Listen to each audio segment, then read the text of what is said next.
All right, can you guys hear me now?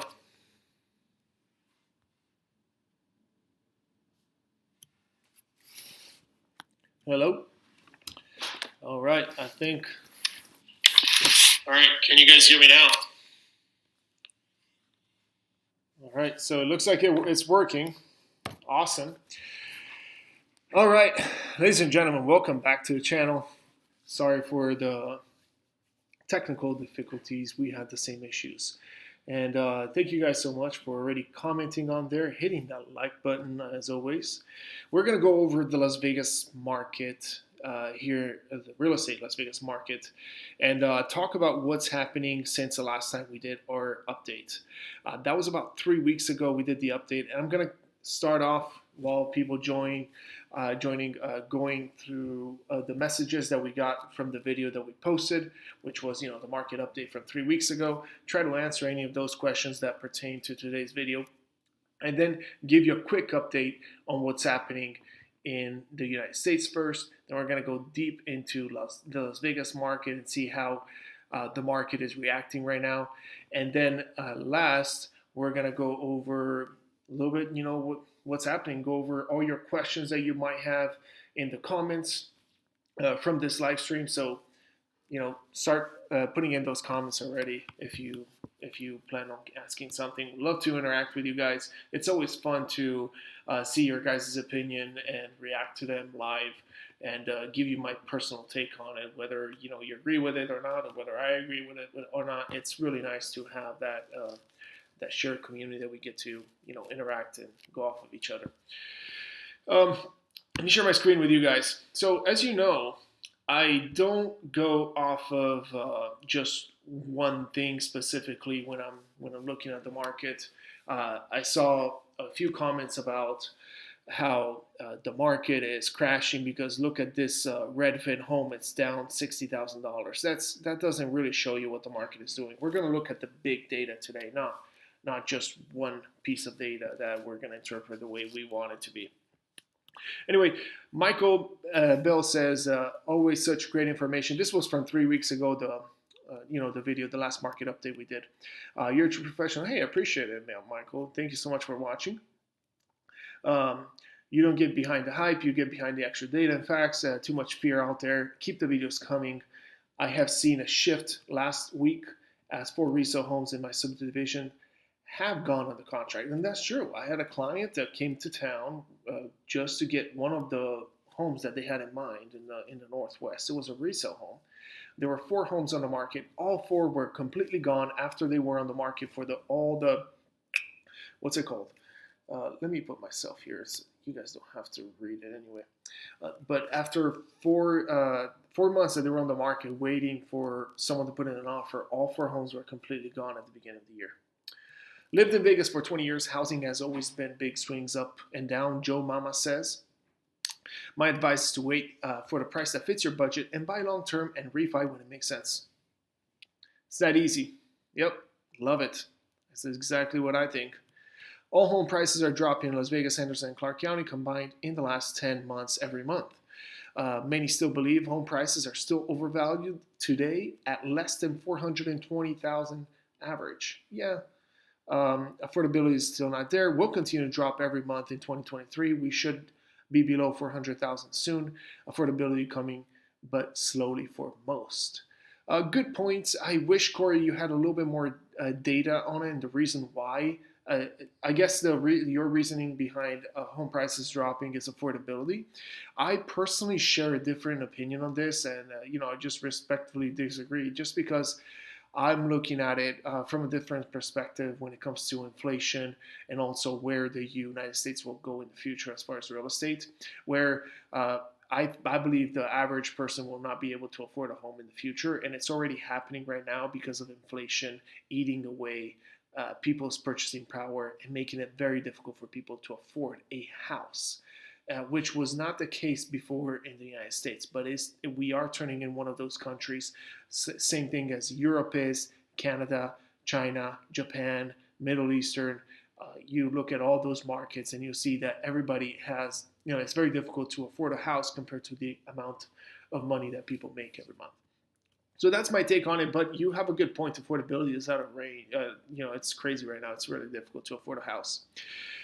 Rich said, I think the casinos are better because otherwise you just have places like PTs who have a beer and watch sports. That's true, yeah. Plus, like you mentioned, they have movie theaters and bowling alleys. That's true, yeah. We mentioned something like that on the video. That's why. As an investor, it's not easy to say what you want the home prices to go up if you're on the buying side. And it's true, it's not easy. And I don't want home prices to go up because I plan on buying more real estate, as much real estate as possible. That way, when they go up, I'll probably retire or something. I don't know. Otherwise, of course, you have a realtor bias, and that's true. I'm a realtor. I have a realtor bias. That's just the way it is. Hat is understandable. That is understandable, she says. Your listeners should fit that into their conclusion, and that's always true. That's why at the beginning of the live last time I mentioned, and I repeat it right now, I am a realtor. I am a real estate investor. This is what I do for a living. I love it and everything, and I'm just trying to give you the most unbiased opinion as I can on this live to try to give you some logical explanations on why I believe what I believe, and then you are the one that is supposed to come to your conclusion. Really well, very well said. The data is key. Can't stand the clickbaiters on YouTube who don't present facts. I know, like, what are you showing me? Like, there's one home. Oh, look at this one home went down in price $80,000. The market is going to crash. It's going to keep crashing this in next year. I don't know. That doesn't understand. And maybe you should put onto your channel why.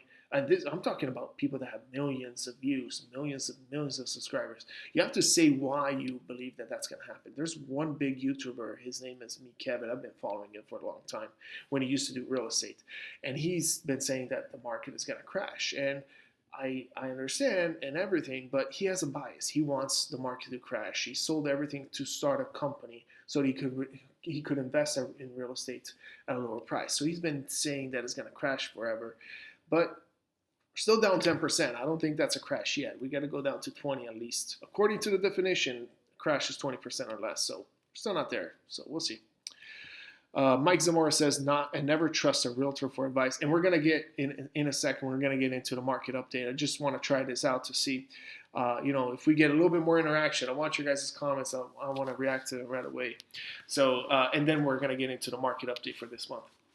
Never trust a realtor, Mike Zamora says, for advice on when to buy a house. Their advice will always be to buy now, of course.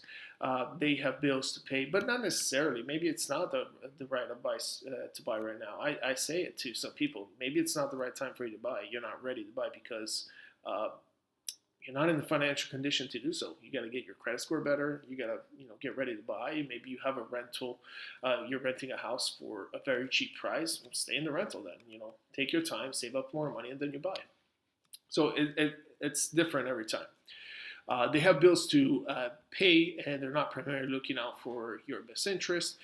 Do your own research, he says, and consider macroeconomics and the overall health of the U.S. And to a lesser degree, the world economy to make home buying decisions. That's true. Yeah, always look at the macro, which we'll talk about today as well. It would be unwise to make a home purchase right now. I don't know about that. I disagree. Lima Charlie. I don't know what that means. Air Jordan. This guy has been posting forever. Love his comments. Always negative on the market. Air Jordan.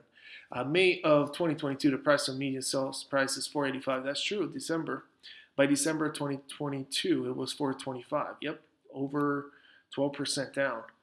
I don't think it was that much of a drop, 485. I think we were at 455 at the top, and then by December, we were at 400,000. So that was like a 10%. But it's gone even lower now because of all the homes that sold in December that are closing now. But we'll go over that in a second. We're wiped out. My brother in Summerlin, in only 8 months, has lost 250,000. I said this would have happened. This would happen. Nobody wanted to believe it. I saw it. I saw it writing on the wall. Sorry, it was tough to read. That's what it was. But those people that got the house at 485, I can guarantee you they have a way lower mortgage payment than the people that got it at 425. They probably have like a 3% mortgage, interest rate mortgage, which is going to bring them to, let's say, a payment of, I don't know, what is that, $2,600 a month or something like that, $2,500. Actually less than that, $2,200. And then these people right here at 425, they probably have a mortgage of 3,000 to 3,200 a month. So who actually gained? I don't know. You're losing every month if you were to not, to buy now. You're losing every month $800 compared to this person right here that bought higher. So just perspective right there. Just giving you perspective. Anyway, let's see who's there. Let's see who's out and putting in comments. We have 19 people viewing. Nice. We have 4 likes. No sound. Okay. Let's answer. Well, I guess I can get to these questions in a second. Nice questions right here from you guys. We're going to get to those in a second. Let's go over the housing market right now. Since we've opened, let's cover a little bit of the data. First of all, let's go over the macro. Macro means macro big, so the whole United States, and go over what's happening in the United States. And then we're going to compare it to Las Vegas. So the black line right here is going to be, sorry, I need to share my screen with you guys. Okay, the black line right here is going to be the median sales price over 2022. Okay, this was the median sales price over 2021. Okay, and then you see this little green line right here at the beginning. This is the median sales price for 2023, which is this year. As you can see, the orange one going up. 2022, we had this blowout. With prices going up in the United States up to 388,000 on average. Year over year, it was up 13%. And then in December, at the lowest, we've been at 351. That's about a 10% decrease right there. And then it's been going down a little bit more. Now we're at 347 overall. But as you can see, even in 2022 right here, we had a little decline in the first 2 months. The reason being is because the first 2 months, you're still closing homes that were purchased in December. So all this data right here is technically a little bit, late. So all the people that got on the contract at the beginning of the year, which is now this blue line that is trending downwards, right, here in 2023, technically I've seen the reverse already, and this is going to go up. I'm pretty sure, I'm 99% sure this is going to reverse up.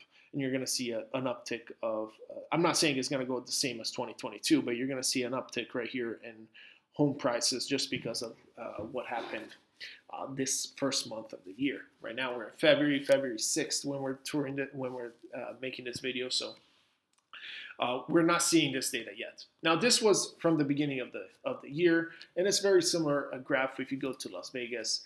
But this is pretty much what we were expecting. If we go, however, one thing that you have to look at, and then if you have to look at one piece of data and only one, you have to look at how many homes are on the market. So you go to active listings, and we see right here also 2022 how the active listings, it's going down, right? And there's always ups and downs, but ever since the second half of the year, the amount of homes on the market has been going down. And we're going to see this also in Las Vegas as well once I start covering that data. Okay, so let's look at specifically Las Vegas. We're looking at, always try to repeat it here, you see, median sales price throughout the entire MLS. So pretty much it encompasses all of Clark County. Okay, we have an average sales price of $445 at the peak back in June. Right now in January, we're at $385. What is that? 45 plus 15, that's $60,000. So that's about a 12% drop from the peak right here. And these were just overinflated prices as well. That's exactly when I bought. So 385 is what we're seeing right now. These were the homes that got under contract back in December, and they're still getting under contract right now. But let's look at the amount of homes on the market. So we go to homes for sale. So you see right here, we're going back 3 years. Okay, so this was 2020. We had the pandemic. Inventory went up to 11,000. And this was already a pretty competitive market, but during the pandemic, it wasn't really competitive. There were some great deals at 11,000 homes in Clark County. Ever since, that's been trending down 10,000. By here, we already saw the switch in October at 9,000 homes on the market, and still inventory kept going down in 2021. And then obviously we had the seasonal adjustments where it starts going up and down depending on the interest rates that has. And then we had at the peak when prices just blew off top back in February 2022, 5,000 homes on the market, which is the lowest that we've seen in a very long time. Then we had the correction. A bunch of homes came on the market with the rising interest rates. So we had 13,000 homes on the market, which was even higher than what we had in the pandemic. And now we see this drop is as fast as it was going down. So now we have 8,000 homes on the market. And this encompasses all of Clark County, but I'm going to go over some specific to Las Vegas as well, to Las Vegas Valley specifically in a second, okay? But you see how the inventory is dropping big time, and it still keeps dropping. In fact, we go to the MLS, and we start looking at some homes for sale. So let's see. We're gonna do a quick search. Residential. And we're gonna take off all the people that are under contract, the coming soon homes. We're just gonna look at the active homes on the market, okay? And we're gonna look at specifically, because the data that you're seeing, that you saw right now, 8,000 homes on the market, that's kind of backdated. It's probably like a month old. So we wanna see today's data, okay? And we're gonna select pretty much the Las Vegas Valley, which, including Boulder City, okay? Let's do including Boulder City. We're gonna look at the results. And we're gonna go to the stats tab here. Let's see how many homes we have on the market. Active homes, we have, oh, that's a coincidence right there, 6,666 active homes on the market.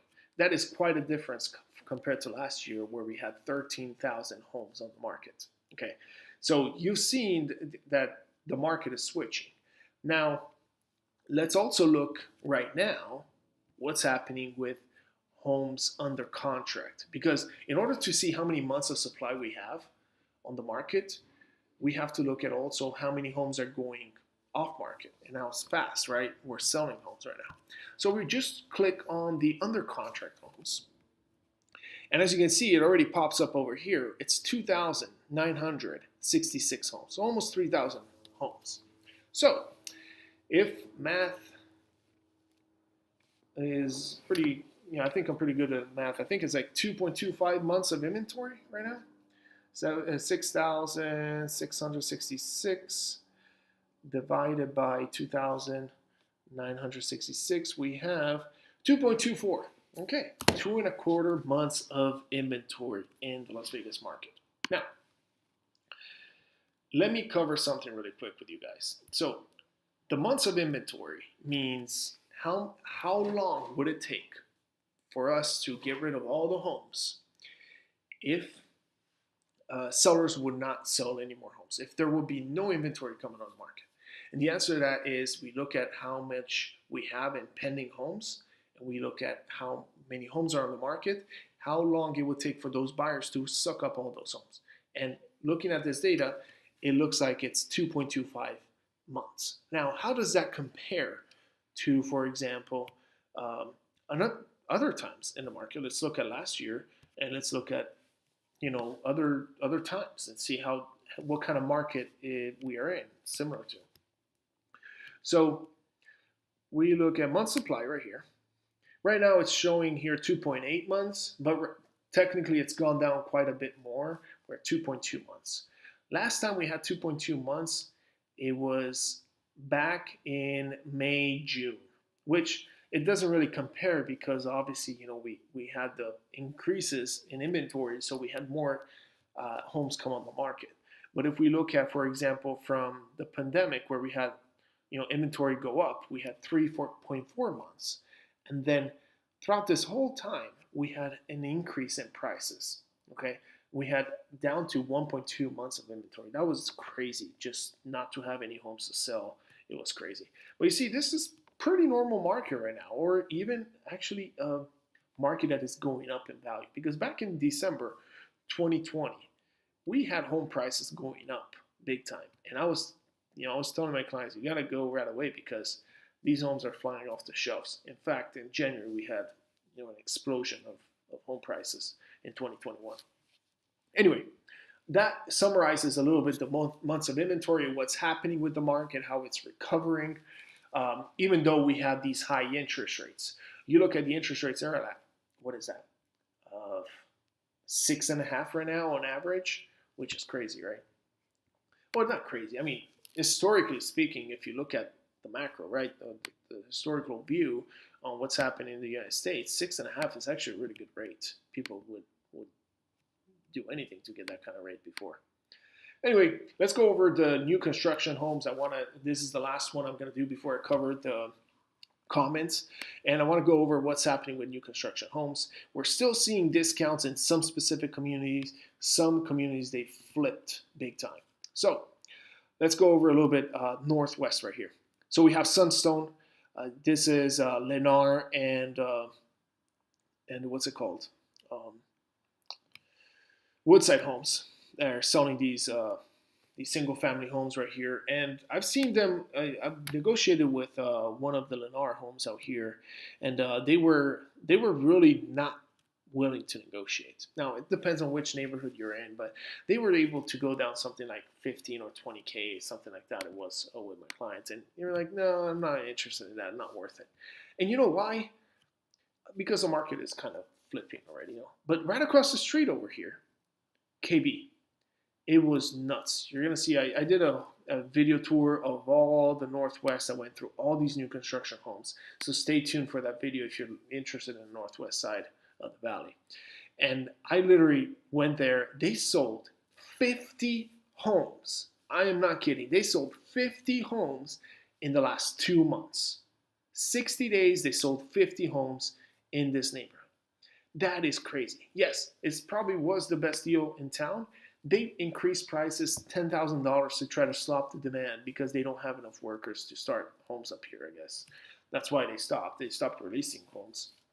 Because 50 homes, they're almost like a third sold out up in Kyle Canyon by KB. Really good prices, which is taking away a lot of homes away from all of these guys right here. Toll Brothers is suffering with their smaller homes. Century is suffering.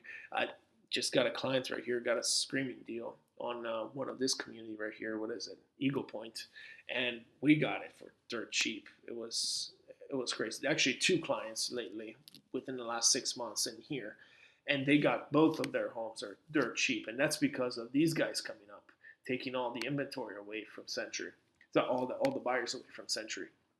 So they are a little bit suffering because of that. This guy right here. But we go down across the street over here, Aviano, same thing. These are the single stories, but this is more of a luxury product with KB, but they're having a hard time selling. They're at $500,000. I mean, the base price of this house is higher than that. So I don't know. They're dropping big time. Some of them. As you can see, every neighborhood is different, right? You have one neighborhood that's overselling, and then you have one neighborhood that's not selling a lot. It's not selling at all. Richmond, they stopped their price drops. They actually increased prices on their spec homes. They're not giving as much inventory to people, as much incentives to people. So, I mean, they switched because they're selling. They don't need to sell. They don't have any more spec homes to sell. D.R. Horton, they've been selling really good up here at the Falls and Tribute. Sky Hills. They also have some smaller homes. They probably sold out. They sold a bunch of them in the last 6 months. Probably like something like 80 homes or so. Over here, we're looking at Valrage and Tavona. They're still struggling right here. Now they're giving discounts, but not as good of a discount like they were back in December and November. I had a client that was going to get one of these, and they were willing to go down to maybe like 510 or something like that. Now they came back. They said, nope, I'm not going to go any lower than 522, something like that. So they took away a little bit of incentives. Then we go down here. I got to speed it up because otherwise this is going to take forever. We have so much new construction homes here in Las Vegas. It's crazy. But at KB, they've been selling great across the valley. It's amazing. Only a few neighborhoods haven't been selling. Richmond, I'm not sure. I haven't sold any here yet. The big single stories, I love those. 1.1 million or more. Those are tough to sell. Summit. I mean, okay, so these two, D.R. Horton has been selling like crazy. Uh, Not much the Summit collection, more the single stories. As a matter of fact, they're sold out on the single story option. They have a next gen option, beautiful. They sold 14 homes within a week, right here. It was crazy. I was like, wait a second. Just 2 weeks ago, I just got a client under contract. We got a great deal. Now you only have one home left, and you had like 15. So really big difference. KB again over here, Century, whatever. Century is actually only in the Northwest. Let's look at Summerlin. Summerlin is a little bit struggling. They haven't dropped prices as much as I think they should have. They're selling, but not as much. And Summerlin is more of a luxury neighborhood. You're looking at 800,000 usually, or at least 700,000 or more. For homes. But you look at Toll Brothers, they haven't dropped prices at all. Like this is their base price has stayed the same over here in Acadia Ridge. Only on the spec homes they're wanting to give them away for a discount, but that's pretty much it. Taylor Morrison, they drop prices. They open a new community with the excuse that it's a new community with the same product. They drop prices by 200K. So yeah, a little bit more trouble, they're having. But KB just opened a community up here. They're not selling yet. I think it's because it's brand new. But there it is, Nighthawk. But some really nice products that they have for a pretty affordable price. If you want to be in Summerlin, this is it. Around $550 or so starting out the door. Southwest is mostly KB. So we go down here, we have mostly KB in here. Here at Copper Ranch, they're struggling because they have Saguaro Ranch, or this whole area of the Southwest, right next to the South Point Casino, that is selling like crazy. I think I sold like 5 homes in the last 2 months in one neighborhood, just one, because it was such a good deal. And then right here we have Hayford. They're suffering, Pulte. Hayford or Delamar. Delamar, they're not selling anything just because KB and D.R. Horton are taking away all their inventory from them. So as you can see, every neighborhood is different, but we are getting over here also. They're having a hard time, a little bit on the outskirts. Inspirada has kept up their prices pretty well, similar to what Summerlin has done. But there's really not much inventory here available, just KB and TriPoint. So, it's easy to kind of manipulate the market in one neighborhood when you only have 2 builders that are building. Then Cadence. Cadence is probably one of those that is pretty similar to what's happening in the Northwest. You have some neighborhoods are selling more, some neighborhoods are selling less. Century is almost sold out. Richmond is selling. And yeah, that's pretty much it. Not much inventory out there. Anyway, that's pretty much a recap on what's happening in the market. We're going to go over some questions. If you guys have any questions, let me know what you guys think. Now, obviously, new constructions, I was talking about new construction. The reason why I talk about new construction is because it really leads the market, whether it's going to go one way or the other way. Because if you have a lot of inventory on new homes, people are going to get out of the resale homes and go to the new homes. If you don't have as much inventory on the new homes, people are going to go to the resale homes, and it's going to bring up the price of them. So it's really connected very well. The more inventory we have, the more prices go down. The less inventory we have, the more prices tend to go up. All right, 30 minutes in. I talk too much.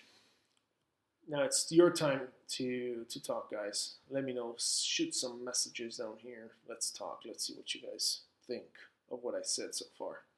But yeah, we've seen the conclusion of this is, and I want to tie it in with the macro as well before I get into the comments. The conclusion of this is that prices we're not reflecting the prices yet, because these are the homes that in the last month in January that got on the contract. The prices are probably going to show up in late February or March when you start seeing that way up. Although I've seen it personally because I'm always in the market, right? But a lot of people catch up to it late once the data's out, and then all the people, the big YouTubers or whatever, the big news start catching the news, and they're like, oh, prices went up month over month this month. Oh no, all the fear starts happening. Fear of missing out, people jump in the market. Anyway, for the macro perspective of this is, we saw the Federal Reserve, what they did with with interest rates. They only increased a quarter point, so they're slowing down big time. Supposedly, they're going to have their the next meeting. They're going to have another 25, or they said at least two more meetings of 25% interest rates, which is a quarter point in interest rate. The Federal Reserve doesn't control directly mortgage interest rates, but it's pretty related, and it's going to have an effect on mortgage rates. However, even though they said that during the conference call that they had, uh, they said a lot of things that were very how do you say, bullish for the market, which was, hey, we're looking to find the bottom to see if inflation is going down or not. So what we're trying to do is trying to figure out when we're going to stop. If we're going to hit the economy too hard, then it's going to be too difficult to recover, and blah blah blah. So they hinted at a slowdown and hopefully a pause on interest rate hikes. However, that's going to happen only if interest rates, only if inflation goes down. And guess what they did? 2 weeks ago, I think it came out. They decided to calculate inflation different from what they used to calculate. Just because, they can't do it. So why not? And let's fool everybody else. Just calculate in a different way. That way, if we see less inflation, it's just because we calculate differently, but you won't know why. So what they do is they put this, they changed. It used to calculate inflation over 24 months. So they would compare it compared to 24 months, what the inflation was. But since last year it was really high, what they're saying right now is, well, we're going to switch it now. It's only going to be calculated year over year, so every 12 months. So they're going to compare today's inflation with last year's inflation. Oh, and I wonder why. It just happens to be that way. That is the perfect timing.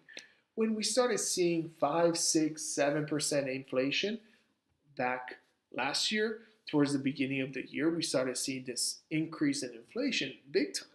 So now they're going to compare the data that we have now with the inflation, which is going down. Okay, don't get me wrong, it's going down. We're seeing less of an increase in inflation. So we're going from 8% inflation, I think we were last year, going down to an average of 4.5 or 5 right now, but still 4.5% inflation. But now they're going to compare with 12 months ago inflation, which was at 4.5%. So maybe we're going to have a wash, and it's going to say, no increase at all. There's like 0% inflation we have. Everything is good. Let's drop interest rates and get ready for prices to go nuts if that happens. I don't know. But that's my take on it. Let me know what you guys think about that. If that is something that you think it's reasonable or not from my logical perspective. You think it's something that could happen? I don't know. Let me know. Let's go over some questions. We have living this social life. Says, how will the company Boxable, a new way for affordable homes, affect the prices of new builds in the future? I don't think it's really going to make a big difference. Well, I think it will affect, and the reason why is because a lot of people will start putting these Boxable homes in their backyards to try to get their family members in, have kind of like a casita kind of thing. And for those of you who don't know, Boxable is kind of like a container home. It's like a foldable home that you can, about 400 square feet, that you can put into your backyard. And so a lot of people might condense and live together, which is going to provide a little bit more affordable housing. But I don't see it really making a big difference. There's so many logistical issues with that. They're doing a great product and everything, but here's the issue. They have to connect to the sewer line. You have to connect to the water line. You have to collect the electrical to that. And the problem with that is it's really expensive to dig underground, add sewer lines, and connect it to the house. So it's not just the price of the Boxable home, which might cost 70, 80,000, something like that. On top of that, you have to pay maybe another 60 or 70 to connect it to the house so you can have a livable house. You can't live in a house that doesn't have sewer, water, or electricity. So I don't really think it's going to affect much. It's going to be pretty expensive anyway. Although I think it does have a use for a lot of homes. Maybe if they buy land and they put them on there, I don't know how it's going to work, but I don't think it's going to really change much, in my opinion. I don't think the product. I think the product is overblown. It is a great idea, but the practicality of putting in that product in place and making it work at an efficient price, at the price range that makes sense for people to put it in, it's not there. Might as well just buy a condo and get someone in there. Clutch and Stick says, good question. It's a solid product, and not for me, but I like them. Yeah, same thing for me. I like them. Clutch and Stick also says, you probably know Los Angeles loosened up the rules and that sort of thing. They did, yeah. They're allowing you to change a single family home into a triplex, so they can combine as many people as possible in there. So it's always a mess over there in California with the regulations and stuff. Out here in Inland Empire, Kentucky, you can probably get away with it really easy. Yeah, and that's another thing. I don't know about this, but what I'm thinking here in Las Vegas when they try to put in these boxable homes in the backyards, I don't know about the licensing, the permits, and all that stuff. How okay the city is going to be, with doing that sort of thing. Especially if people start doing Airbnb from it, they're not going to want it because the casinos are the ones in charge. They're the ones that pay the bills, so they don't want any Airbnb in here. I tried. I have a client. Well, my lender actually. She has some Airbnbs. They sent her a letter. If you don't stop your Airbnb for every infraction of the law, you'll get anywhere between $1,000 to $10,000 fine that goes on your tax record. And what was it? Per occurrence. So every time that we see you doing Airbnb, you're gonna get a fine, which is, I think, very unconstitutional that they get to tell you what to do just for their own benefits. There's a large waiting list for them now. Yeah, it's true. I was thinking that it will give us a better chance of getting a traditional home at a more affordable price. What do you mean a traditional home? That's not a traditional home. And still going to cost you for the land. You got to pay for the land. You got to pay for the house. You got to pay for the sewer, water, and energy to connect it. And trust me, dealing with those contractors is a mess. You're better off buying a house, and you have a real house, not a home, like a mobile home kind of thing.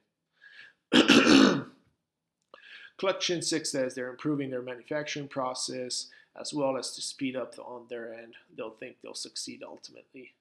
Oh yeah, a lot of companies do. Some make it, some don't. So the agree does include the new builds that might not yet be listed. Okay, so Living This Social Life says, does it include new builds that might not be listed? No, on the MLS it doesn't. So those new builds, and that's another thing I wanted to cover. I'm going to cover the new builds right now. As far as their backup inventory from the spec homes that they're building right now. That's a great question, by the way. Those homes are not on the MLS yet. As a matter of fact, 90% of the homes that get sold from new builds don't go on the MLS. They're off the market. And the reason being is because the builder doesn't go through the MLS. They just don't use it. Although some homes do, like spec homes, they'll be on there. It's just a matter of time for them to list them on the market. And then, or usually they list one home to attract people in the community, and then they offer people, hey, yeah, that was the home that you saw online. You came in because of that, but we have another 10 homes available. You want to buy it, and it's off the MLS technically. So yeah, those are not included. However, I wanted to go over this. When it comes to new builds and their spec homes, like for example, Pulte, and I can't tell who told me this because, for privacy reasons and all that stuff, but they have for 2023, well, at least they had about a month ago is when I got this information. They have 485 homes that are specced out that are going to be delivered. But here's the thing. You got to look at, these are the homes that they need to sell, and they're going to be specs, which they're selling, okay? But you're like, well, how much is that, Jack? Really, how much, how does that compare to how many homes they sell, for example? And you look at 2022, they sold, I believe, 1,400 homes. So 485 homes doesn't seem as bad. Now, their expectation was 1,800 homes that they had to sell last year. So they missed downwards. I think it was like 1,400 or 1,600. I don't remember that it sold last year. So this year, however, Pulte put in their new expectation, which was 1,200 homes. So they dropped it big time. So they don't have to, um, flash sale all the homes at the end of the year like they did last year to get rid of them and lose a lot of money in profits, which is what they did at the bottom of the market back in November, December, where some of my clients got some crazy good deals. I was like, wow, I want to buy this. And yeah, so right now this year is different. And if they have to sell 1,200 homes, they have 485 only available. Eventually, they're going to sell the 1,200. They think they're super confident they're going to hit the 1,200, right? They're probably going to sell all of those homes by the end of the year. My guess is within the next 6 months, they're going to have not much inventory available, and it's going to be, pretty much. Even if they sold another 200 of those houses, they're good. They don't have to oversell them and get rid of them. So pretty much the time is ticking when it comes to all those spec homes that we had accumulated during 2022 or 2021 and 2022 that they started building. And as soon as those are out, you're going to see the market even flip even higher, in my opinion. This is just my opinion. As always, guys, this is not financial advice. Just me, what I think is going to happen. Okay. How about Lennar Homes and Black Mountain Ranch? Have you seen their open negotiation? So they are open to negotiation, but not much. The reason why I don't like that neighborhood though is they have high SIDS and lids. I think it's like 25K just for the SIDS and lids, and then prices are pretty high in my opinion for that community. Thoughts on Sky Canyon appreciation, Claudio Diaz. I've seen Claudia. Yeah. So Sky Canyon. I talked about this on the other. What's it called? Let me share my screen with you. I talked about this on the other live stream that I did last month. I think Sky Canyon is a great area. It's the new kind of Summerlin kind of area. We have a lot of master plan communities going in around it, all brand new. Sunstone. We have Sky Hills. We have, Sky Canyon itself. Now we have Kyle Canyon over here. So it's building out a lot. We have a new casino going in. Sky Canyon casino is going to be right here. Sky Canyon has 2 new schools that they're about to build. If these schools turn out to be really good ratings, which I would suggest, I think they might be actually, because they have so many good builders and high prices over there with Toll Brothers out here. It might bring up, the value of the neighborhood a lot. So yeah, I have good hopes for for Sky Canyon. I think it's a great neighborhood, and I think it's a great place to buy. Let's see what's next. Clutch and Six is all good. I appreciate the information. Always good stuff. Of course.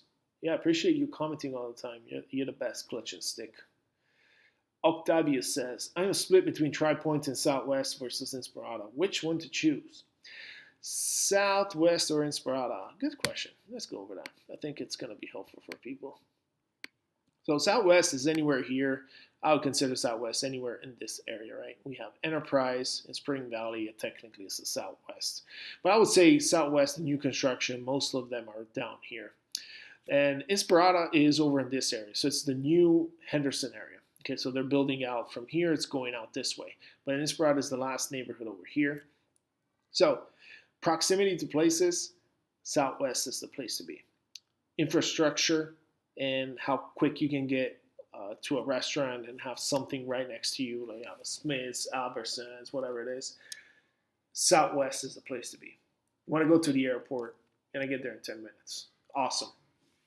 And do you want it? If you want to be in somewhere where you don't have a master plan community, this is the place to go. Let's say choice. If you want to be, pretty much if you want to be in a newer area and everything close to you, Southwest is the place to be. And also you have lower pricing as well in Southwest compared to Inspirada. I would say about 5% less on average. Inspirada, and they also have good school districts. It's not bad at all. As far as crime rates, I can show you a website I use. It's called Neighborhood Scouts. You can go in there and check out the crime rates, but it's really good Southwest. Inspirada, however, is still a brand new community. Everything around it is beautiful. Golf courses, Henderson, it's awesome. But the best part about Inspirada is the school districts. I think they're probably a little bit better, but again, I don't give advice on school districts. You can go onto a website and check it out. Otherwise, I can get in trouble with my license as a realtor. I'm just telling you what I think. This is just my opinion, okay? Just want to give you a heads up.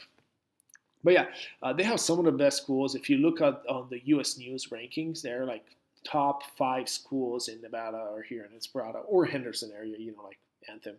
But anywhere, even in Southwest, there's so many, uh, other options. Even though Southwest has good schools, you can do, let's say, a charter school or whatever it is. So really, it's a case-by-case scenario. If you want to be closer to everything, Southwest is the place for you. If you like to go out and eat out all the time, Southwest is the place. If you're more of a family-friendly, you want like a community with kids, activities, and stuff like that, Inspirada is probably the better choice right there. Although both of them would work. I hope that answered the question. Probably answers. Oh, was I just... I didn't share my screen with you. Sorry, guys. This is Inspirada right here. This is Southwest right here, and that's what I was talking about. So I hope that you still got the message over there on that one. Let's see.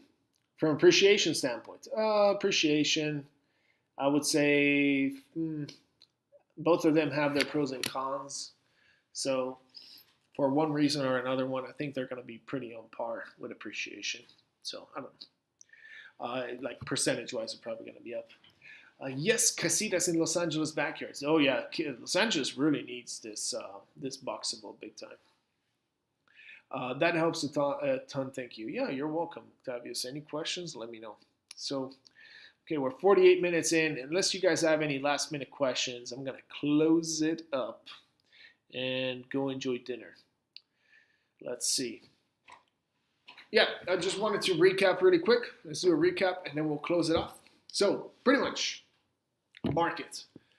Big difference in the first month of the year compared to last year. Could it go down in the future again? Yes, if they raise interest rates, I'm guessing way more than expected. So, if you're thinking that prices are probably going to go down in the next year, it's probably because you think that inflation is going to stay up. And that's why, if you watch my whole video, that's what I was talking about, the inflation, how they're measuring it now, because they've been doing this forever. And the way they measured inflation back in the 1980s was completely different from what they measure inflation right now. 1980s, inflation was something like 14% or something like that. They probably had less inflation than we have, okay? But anyway, now they measure it differently. So that's why you see less inflation compared to before. On top of that, they switched it again. Oh, let's go year over year now with the inflation, not 2 years back and now. No, year over year. They don't average over 2 years. They average over 1 year. And it's like, let's compare it to last year, which was very high. So we're going to probably see deflation soon compared to what they're saying. So because of that, I think they're going to stop raising interest rates. And I think we saw a market bottom back in December. That's my take, my opinion. I might be wrong. But if you think market is going to go down, it's because of interest rates going up. Okay, that's it. And I want to hear your guys' opinion on what can cause the interest rates to go up, why you think inflation is going to show even higher. It might be the case. I don't know. I just want to know what you think about that, right? And then if that is not the case, tell me why. Just if you just go out there and just send a message, no, prices are crashing, everything is going to go to hell. Or you show me, oh, look, at there's one neighbor who was supposed to sell it for $800,000. Now they're $700,000. Of course, maybe they overpriced it at $800,000. They're never going to sell, especially in this market. So it's really a case-by-case scenario, right? So yeah, that's pretty much the overview of everything. Thanks for your time, Mr. Graham. Thumbs up. Hey, appreciate you. Appreciate the thumbs up. Living Social Life says, thank you for all the great info. I learned a lot. I thank you for the thanks, I guess. I hope to see you guys on the next one. We'll probably have in about 2 to 3 weeks, next month. We'll see what happens. As soon as I think I have enough information to give you guys and deliver, I'll do the live. I just don't want to get on a live and start saying the same things over and over again, because obviously it starts getting boring. I need to have fun too myself and keep you guys entertained, giving you more information. So that's why I'm doing it. So, yep. See you guys on the next one. Thank you so much for watching. Hit the like button. And if you guys need help buying a home, by the way, as always, I'm your realtor. All my information is down below in the description. See you later.